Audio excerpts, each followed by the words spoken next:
Hello বন্ধুরা, আজকে আমি ছাদ থেকে তুলবো ধনেপাতা। একটা লেবু গাছ লাগিয়েছিলাম গামলার মধ্যে, আর সেই টবের মধ্যেই ছড়িয়েছিলাম অনেকগুলো ধনে বীজ, আর সেখান থেকেই অনেক ধনে গাছ হয়েছে। তুলবো করে কিন্তু সময়ই হয়ে উঠছে না, তো শেষমেশ আজকে ধনেপাতাগুলো তুলেই ফেললাম। আর ধনেপাতা কাঁচা বাটা খেতে কিন্তু বেশ ভালো লাগে।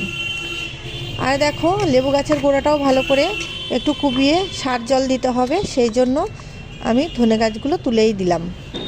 এরপর বেশ গোড়াটা ভালো করে কুবিয়ে এদিকে সারের জন্য অনেক দিনের খোল পচা, কলার চোচা ভেজানো জল, প্রাকৃতিক এই সার জল দিলেই কিন্তু গাছগুলো বেশ ভালো থাকে, কোনো কেনা সারের প্রয়োজন হয় না।